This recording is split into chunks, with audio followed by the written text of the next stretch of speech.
Le livre qui parle présente Pierre et Jean de Guy de Maupassant. Ah, zut! S'écria tout à coup le père Roland qui depuis un quart d'heure demeurait immobile, les yeux fixés sur l'eau, et soulevant par moments d'un mouvement très léger sa ligne descendue au fond de la mer. Madame Roland, assoupie à l'arrière du bateau, à côté de madame Rosémilly, invitée à cette partie de pêche, se réveilla, et tournant la tête vers son mari, « Eh bien, Jérôme !» Le bonhomme, furieux, répondit, « Ça ne mord plus du tout. Depuis midi, je n'ai rien pris. On ne devrait jamais pêcher qu'entre hommes. Les femmes vous font embarquer toujours trop tard. » Ses deux fils, Pierre et Jean, qui tenaient l'un à bâbord, l'autre à tribord, chacun une ligne enroulée à l'index, se mirent à rire en même temps, et Jean répondit « Tu n'es pas galant pour notre invité, papa. » Monsieur Roland fut confus et s'excusa. « Je vous demande pardon, madame Rosémilly, je suis comme ça. J'invite les dames parce que j'aime me trouver avec elles, et puis, dès que je sens de l'eau sous moi, je ne pense plus qu'aux poissons. » Madame Roland s'était tout à fait réveillée et regardait d'un air attendri le large horizon de falaises et de mer. Elle murmura. « Vous avez cependant fait une belle pêche. » Mais son mari remuait la tête pour dire non, tout en jetant un coup d'œil bienveillant sur le panier où le poisson capturé par les trois hommes palpitait vaguement encore, avec un bruit doux d'écailles gluantes et de nageoires soulevées, d'efforts impuissants et mous, et de bâillements dans l'air mortel. Le père Roland saisit la manne entre ses genoux, la pencha, fit couler jusqu'au bord le flot d'argent des bêtes pour voir celles du fond, et leur palpitation d'agonie s'accentua, et l'odeur forte de leur corps, une saine puanteur de marée, monta du ventre plein de la corbeille. Le vieux pêcheur la huma vivement, comme on sent les roses, et déclara « Ah, Christi, ils sont frais, ceux-là !» Puis il continua « Combien en as-tu pris, toi, docteur ?» Son fils aîné, Pierre, un homme de 30 ans, à favoris noirs coupés comme ceux des magistrats, moustache et menton rasés, répondit « Oh, pas grand-chose, 3 ou 4. » Le père se tourna vers le cadet. « Et toi, Jean ?» Jean, un grand garçon blond, très barbu, beaucoup plus jeune que son frère, sourit et murmura. « À peu près comme Pierre, 4 ou 5. » Il faisait chaque fois le même mensonge, ce qui ravissait le père Roland. Il avait enroulé son fil au tollet d'un aviron, et croisant ses bras, il annonça « Je n'essaierai plus jamais de pêcher l'après-midi. Une fois 10 heures passées, c'est fini. Il ne mord plus, ce gredin, il fait la sieste au soleil. » Le bonhomme regardait la mer autour de lui avec un air satisfait de propriétaire. C'était un ancien bijoutier parisien qu'un amour immodéré de la navigation et de la pêche avait arraché au comptoir dès qu'il eut assez d'aisance pour vivre modestement de ses rentes. Il se retira donc au Havre, acheta une barque et devint matelot amateur. Ses deux fils, Pierre et Jean, restèrent à Paris pour continuer leurs études et vinrent en congé de temps en temps partager les plaisirs de leur père. À la sortie du collège, l'aîné, Pierre, de 5 ans plus âgé que Jean, s'étant senti successivement de la vocation pour des professions variées, en avait essayé l'une après l'autre une demi-douzaine, et vite dégoûté de chacune, se lançait aussitôt dans de nouvelles espérances. En dernier lieu, la médecine l'avait tenté, et s'il s'était mis au travail avec tant d'ardeur qu'il venait d'être reçu docteur après d'assez courtes études et des dispenses de temps obtenues du ministre. Il était exalté, intelligent, changeant et tenace, plein d'utopie, et d'idées philosophiques.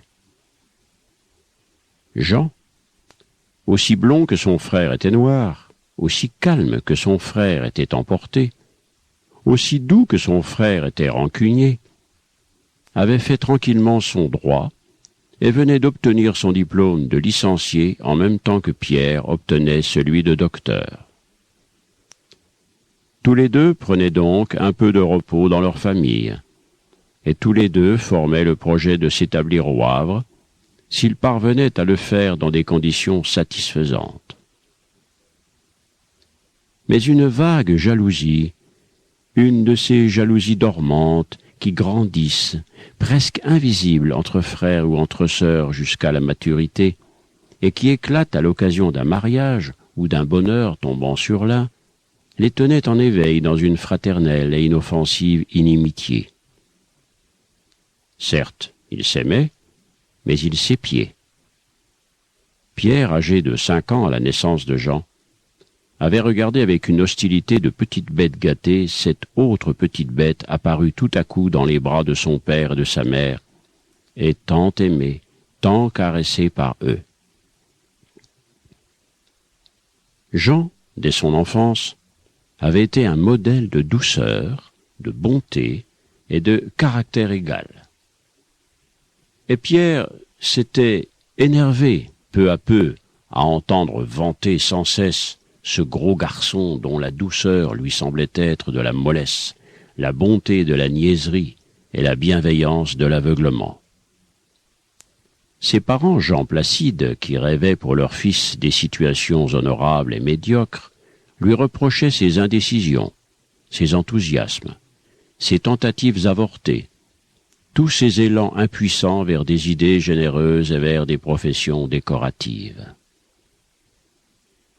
Depuis qu'il était homme, on ne lui disait plus « Regarde Jean et imite-le ». Mais chaque fois qu'il entendait répéter « Jean a fait ceci, Jean a fait cela », il comprenait bien le sens et l'allusion cachée sous ces paroles.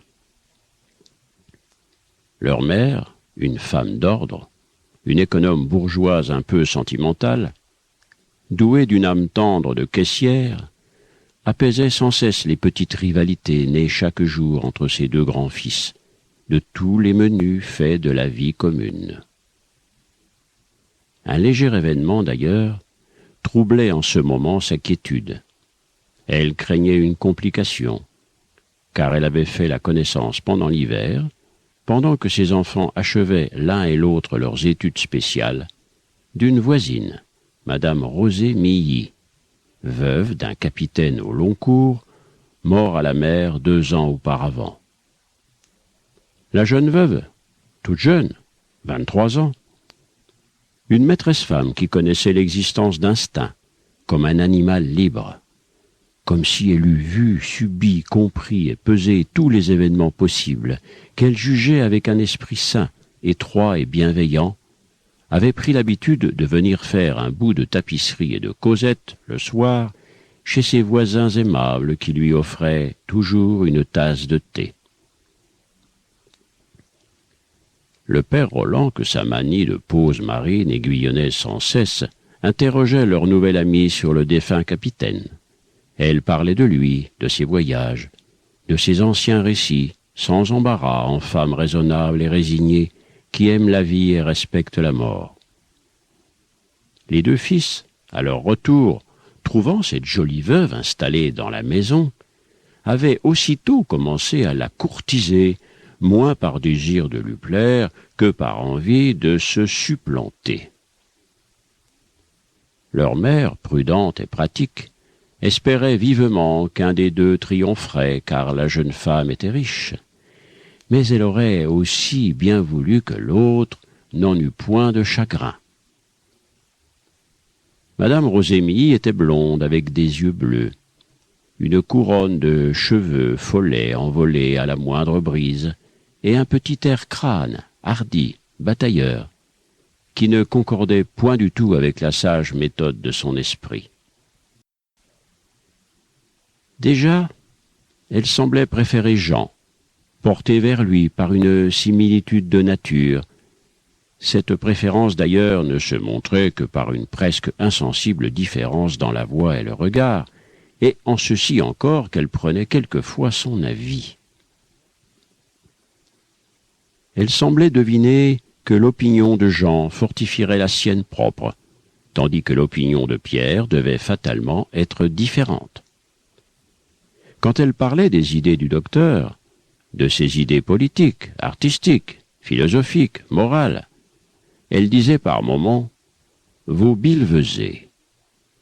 Alors, il la regardait d'un regard froid de magistrat qui instruit le procès des femmes, de toutes les femmes, ces pauvres êtres.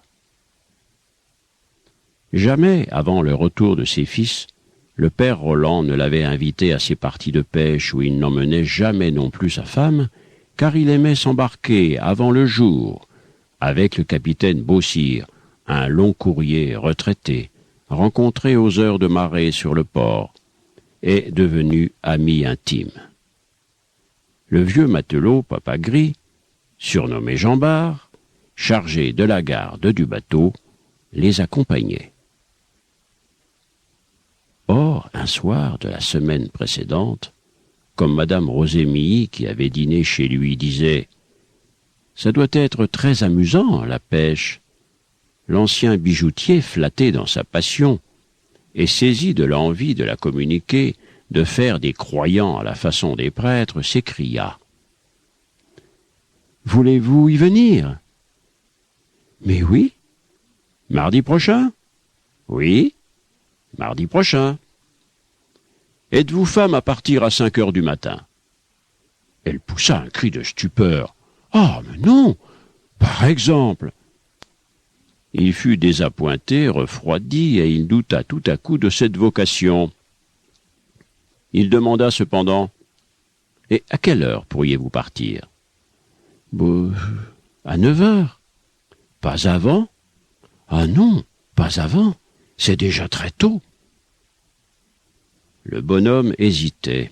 Assurément, on ne prendrait rien, car si le soleil chauffe, le poisson ne mord plus. Mais les deux frères s'étaient empressés d'arranger la partie, de tout organiser et de tout régler, séance tenante. Donc, le mardi suivant, la perle avait été jetée l'ancre sous les rochers blancs du cap de la Hève, et on avait pêché jusqu'à midi, puis sommeillé, puis repêché, sans rien prendre. Et le père Roland, comprenant un peu tard que madame Rosémilly n'aimait et n'appréciait en vérité que la promenade en mer, et voyant que ses lignes ne tressaillaient plus, avait jeté dans un mouvement d'impatience irraisonnée un zut énergique qui s'adressait autant à la veuve indifférente qu'aux bêtes insaisissables. Maintenant, il regardait le poisson capturé, son poisson, avec une joie vibrante d'avare. Puis il leva les yeux vers le ciel, remarqua que le soleil baissait. « Eh bien, les enfants, dit-il, si nous revenions un peu ?» Tous deux tirèrent leurs fils, les roulèrent, accrochèrent dans les bouchons de liège les hameçons nettement nettoyés, et attendirent. Roland s'était levé pour interroger l'horizon à la façon d'un capitaine. « Plus de vent, dit-il, on va ramer, les gars. » Et soudain, le bras allongé vers le nord, il ajouta « Tiens, tiens, tiens, le bateau de Southampton. » Sur la mer plate, tendue comme une étoffe bleue, immense, luisante, aux reflets d'or et de feu, s'élevait là-bas, dans la direction indiquée, un nuage noirâtre sur le ciel rose, et on apercevait au-dessous le navire qui semblait tout petit de si loin. Vers le sud, on voyait encore d'autres fumées, nombreuses, venant toutes vers la jetée du Havre, dont on distinguait à peine la ligne blanche et le phare droit, comme une corne sur le bout. Roland demanda « Mais n'est-ce pas aujourd'hui que doit entrer la Normandie ?» Jean répondit « Oui, oui, papa. »« Donne-moi ma longue-vue, je crois que c'est elle là-bas. » Le père déploya le tube de cuivre, l'ajusta contre son œil, chercha le point, et soudain ravi d'avoir vu. « Ah, mais oui, oui, oui, c'est elle, je reconnais ces deux cheminées. Voulez-vous regarder, madame Rosémilly ?» Elle prit l'objet qu'elle dirigea vers le transatlantique lointain, sans parvenir sans doute à le mettre en face de lui, car elle ne distinguait rien. Rien que du bleu avec un cercle de couleurs, un arc-en-ciel tout rond, et puis des choses bizarres, des espèces d'éclipses qui lui faisaient tourner le cœur. Elle dit en rendant la longue vue. D'ailleurs, je n'ai jamais su me servir de cet instrument-là. Ça mettait même en colère mon mari qui restait des heures à la fenêtre à regarder passer les navires. Le père Roland, vexé, reprit. « Ça doit tenir un défaut de votre œil, car ma lunette est excellente. » Puis il l'offrit à sa femme. « Veux-tu voir ?»« Oh non, merci, je sais d'avance que je ne pourrai pas. » Madame Roland, une femme de 48 ans, et qui ne les portait pas, semblait jouir plus que tout le monde de cette promenade et de cette fin du jour. Ses cheveux châtains commençaient seulement à blanchir. Elle avait un air calme et raisonnable, un air heureux et bon qui plaisait à voir. Selon le mot de son fils Pierre, elle savait le prix de l'argent, ce qui ne l'empêchait point de goûter le charme du rêve. Elle aimait les lectures, les romans et les poésies, non pour leur valeur d'art, mais pour la songerie mélancolique et tendre qu'ils éveillaient en elle. Un vers, souvent banal, souvent mauvais, faisait vibrer la petite corde, comme elle disait, lui donnait la sensation d'un air et d'un désir mystérieux, presque réalisé. Elle se complaisait à ces émotions légères qui troublaient un peu son âme bien tenue comme un livre de contes. Elle prenait, depuis son arrivée au Havre, un embonpoint assez visible qui alourdissait sa taille autrefois très souple et très mince. Cette sortie en mer l'avait ravie. Son mari, sans être méchant, la rudoyait comme rudoient sans colère et sans haine les despotes en boutique pour qui commander équivaut à jurer. Devant tout étranger il se tenait, mais dans sa famille il s'abandonnait, et se donnait des airs terribles, bien qu'il eût peur de tout le monde. Elle, par horreur du bruit, des scènes, des explications inutiles, cédait toujours et ne demandait jamais rien. Aussi n'osait-elle plus, depuis bien longtemps, prier Roland de la promener en mer. Elle avait donc saisi avec joie cette occasion, et elle savourait ce plaisir rare et nouveau. Depuis le départ, elle s'abandonnait tout entière, tout son esprit et toute sa chair, à ce doux glissement sur l'eau. Elle ne pensait point, elle ne vagabondait ni dans les souvenirs, ni dans les espérances. Il lui semblait que son cœur flottait comme son corps sur quelque chose de moelleux, de fluide, de délicieux, qui la berçait et l'engourdissait. Quand le père commanda le retour, « Allons, en place pour la nage !» Elle sourit en voyant ses fils, ses deux grands-fils, ôter leurs jaquettes et relever sur leurs bras nus les manches de leurs chemises. Pierre, le plus rapproché des deux femmes, prit l'aviron de tribord, Jean, l'aviron de bâbord, et ils attendirent que le patron criât « Avant partout !» car il tenait à ce que les manœuvres fussent exécutées régulièrement. Ensemble, d'un même effort, ils laissèrent tomber les rames, puis se couchèrent en arrière en tirant de toute leur force, et une lutte commença pour montrer leur vigueur. Ils étaient venus à la voile tout doucement, mais la brise était tombée, et l'orgueil de mâle des deux frères s'éveilla tout à coup à la perspective de se mesurer l'un contre l'autre.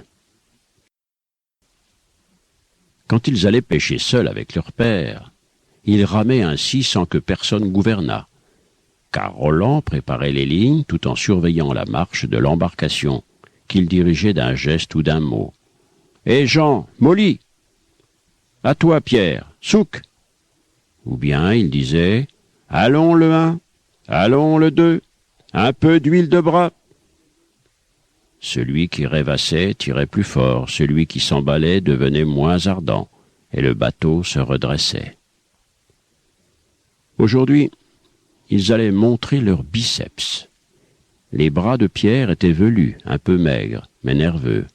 Ceux de Jean gras et blancs, un peu roses, avec une bosse de muscles qui roulait sous la peau. Pierre eut d'abord l'avantage. Les dents serrées, le front plissé, les jambes tendues, les mains crispées sur l'aviron, il le faisait plier dans toute sa longueur à chacun de ses efforts. Et la perle s'en venait vers la côte. Le père Roland, assis à l'avant, afin de laisser tout le banc d'arrière aux deux femmes, s'époumonnait à commander « Doucement, le 1 ! Souk, le 2 !» Le 1 redoublait de rage, et le 2 ne pouvait répondre à cette nage désordonnée. Le patron enfin ordonna « Stop !» Les deux rames se levèrent ensemble, et Jean, sur l'ordre de son père, tira seul quelques instants. Mais à partir de ce moment, l'avantage lui resta. Il s'animait, s'échauffait, tandis que Pierre, essoufflé, épuisé par sa crise de vigueur, faiblissait et haletait. 4 fois de suite, le père Roland fit stopper pour permettre à l'aîné de reprendre haleine et de redresser la barque qui dérivait. Le docteur, alors, le front en sueur, les joues pâles, humilié et rageur, balbutiait. « Je ne sais pas ce qui me prend, j'ai un spasme au cœur.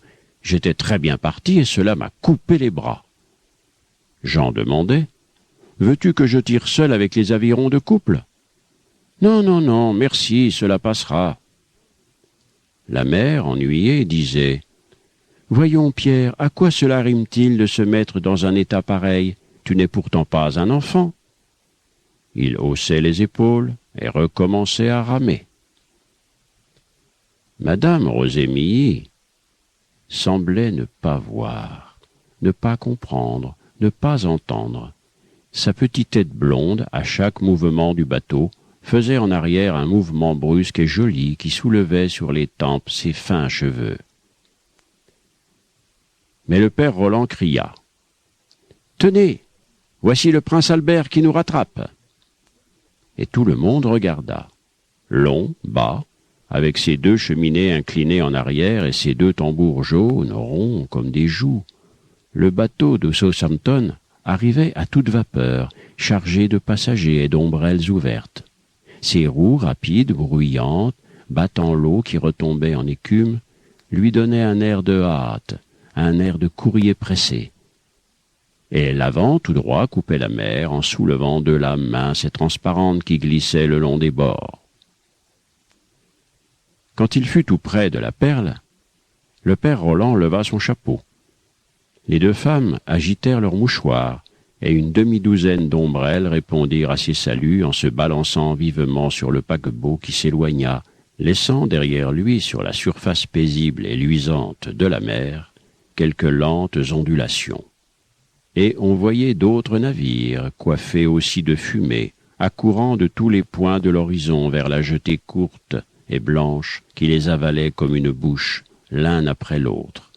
Et les barques de pêche et les grands voiliers aux mâtures légères glissant sur le ciel, traînés par d'imperceptibles remorqueurs, arrivaient tous, vite ou lentement, vers cet ogre dévorant qui, de temps en temps, semblait repu et rejetait vers la pleine mer une autre flotte de paquebots, de briques, de goélettes, de 3 mâts chargés de ramures emmêlées. Les steamers hâtifs s'enfuyaient à droite, à gauche, sur le ventre plat de l'océan, tandis que les bâtiments à voile, abandonnés par les mouches qui les avaient halés, demeuraient immobiles, tout en s'habillant de la grande hune aux petits perroquets, de toile blanche ou de toile brune, qui semblaient rouges au soleil couchant. Madame Roland, les yeux mi-clos, murmura « Ah, Dieu que c'est beau, cette mer !» Madame Rosémilly répondit avec un soupir prolongé qui n'avait cependant rien de triste. « Ah oui, mais elle fait bien du mal quelquefois. » Roland s'écria. « Tenez, Voici la Normandie qui se présente à l'entrée. Est-elle grande, hein? Puis il expliqua la côte en face, là-bas, de l'autre côté de l'embouchure de la Seine. 20 kilomètres, cette embouchure, disait-il. Il montra Villerville, Trouville, Houlgat, Luc, Arromanches, la rivière de Caen et les roches du Calvados, qui rendent la navigation dangereuse jusqu'à Cherbourg. Puis il traita la question des bancs de sable de la Seine, qui se déplacent à chaque marée et mettent en défaut les pilotes de Quillebeuf eux-mêmes, s'ils ne font pas tous les jours le parcours du Chenal. Il fit remarquer comment le Havre séparait la base de la Haute-Normandie. En Basse-Normandie, la côte plate descendait en pâturage, en prairies et en champs, jusqu'à la mer. Le rivage de la Haute-Normandie, au contraire, était droit, une grande falaise, découpée, dentelée, superbe, faisant jusqu'à Dunkerque une immense muraille blanche, dont toutes les échancrures cachaient un village ou un port. Étretat, Fécamp, Saint-Valery, le Tréport, Dieppe, etc. Les deux femmes ne l'écoutaient point, engourdies par le bien-être, émues par la vue de cet océan couvert de navires qui couraient comme des bêtes autour de leur tanière. Elles se taisaient, un peu écrasées par ce vaste horizon d'air et d'eau, rendues silencieuses par ce coucher de soleil apaisant et magnifique. Seul, Roland parlait sans fin. Il était de ceux que rien ne trouble. Les femmes, plus nerveuses, sentent parfois, sans comprendre pourquoi, que le bruit d'une voix inutile est irritant comme une grossièreté. Pierre et Jean, calmés, ramaient avec lenteur, et la Perle s'en allait vers le port, toute petite à côté des gros navires. Quand elle toucha le quai, le matelot Papagris, qui l'attendait, prit la main des dames pour les faire descendre, et on pénétra dans la ville. Une foule nombreuse, tranquille, la foule qui va chaque jour au jeté à l'heure de la pleine mer, rentrait aussi. Mesdames Roland et Rosémilly marchaient devant, suivies des trois hommes. En montant la rue de Paris, elles s'arrêtaient parfois devant un magasin de mode ou d'orfèvrerie pour contempler un chapeau ou bien un bijou. Puis elles repartaient après avoir échangé leurs idées. Devant la place de la Bourse, Roland contempla, comme il le faisait chaque jour, le bassin du commerce plein de navires, prolongé par d'autres bassins, où les grosses coques, ventre à ventre, se touchaient sur 4 ou 5 rangs. Tous les mâts innombrables, sur une étendue de plusieurs kilomètres de quai, tous les mâts avec les vergues, les flèches, les cordages, donnaient à cette ouverture au milieu de la ville l'aspect d'un grand bois mort. Au-dessus de cette forêt sans feuilles, les goélands tournoyaient, épiant pour s'abattre, comme une pierre qui tombe, tous les débris jetés à l'eau. Et un mousse, qui rattachait une poulie à l'extrémité d'un cacatois, semblait monter là pour chercher des nids. « Voulez-vous dîner avec nous, sans cérémonie aucune, afin de finir ensemble la journée ?» demanda madame Roland, madame Rosémilly. « Ah, mais oui, avec plaisir. J'accepte aussi sans cérémonie. Ce serait triste de rentrer toute seule ce soir. » Pierre, qui avait entendu et que l'indifférence de la jeune femme commençait à froisser, murmura « Bon, voici la veuve qui s'incruste maintenant. » Depuis quelques jours, il l'appelait la veuve. Ce mot, sans rien exprimer, agaçait Jean rien que par l'intonation qui lui paraissait méchante et blessante. Et les trois hommes ne prononcèrent plus un mot jusqu'au seuil de leur logis. C'était une maison étroite, composée d'un rez-de-chaussée et de 2 petits étages, rue Belle-Normande. La bonne, Joséphine, une fillette de 19 ans, servante campagnarde à bon marché, qui possédait à l'excès l'air étonné et bestial des paysans, vint ouvrir, referma la porte, monta derrière ses maîtres jusqu'au salon qui était au premier, puis elle dit « Il est venu à monsieur 3 fois. » Le père Roland, qui ne lui parlait pas sans hurler et sans sacrer, cria « Mais qui ça est venu, nom d'un chien ?» Elle ne se troublait jamais des éclats de voix de son maître, et elle reprit « Ah, monsieur, tchè le notaire !»« Mais quel notaire ?»« Mais tchè monsieur Canut. »« Et qu'est-ce qu'il a dit, ce monsieur ?»« Ce monsieur, Canut, qui viendrait en personne dans la soirée. » Maître Le Canut était le notaire et un peu l'ami du père Roland, dont il faisait les affaires. Pour qu'il eût annoncé sa visite dans la soirée, il fallait qu'il s'agît d'une chose urgente et importante. Les 4 Roland se regardèrent, troublés par cette nouvelle, comme le sont les gens de fortune modeste à toute intervention d'un notaire qui éveille une foule d'idées de contrats, d'héritages, de procès, de choses désirables ou redoutables.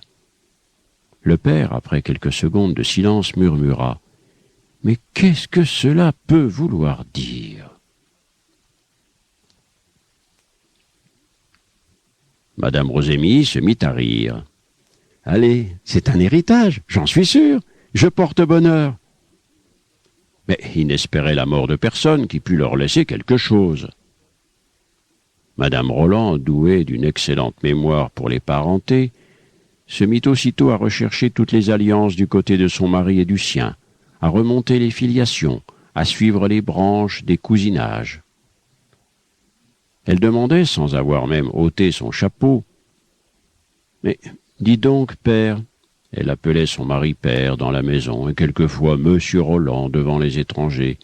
« Mais dis donc, père, te rappelles-tu qui a épousé Joseph Lebru en seconde noces ?»« Ah bah oui, une petite Duménil, la fille d'un papetier. »« Mais en a-t-il eu des enfants ?»« Je crois bien, 4 ou 5 au moins. »« Ah ben non, alors il n'y a rien par là. » Déjà elle s'animait à cette recherche, elle s'attachait à cette espérance d'un peu d'aisance leur tombant du ciel.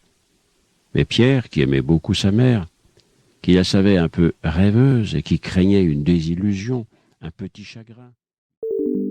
Nous espérons que vous avez apprécié cet aperçu. Pour continuer à écouter ce livre audio sur Google Play Livres, utilisez le lien dans la description de la vidéo.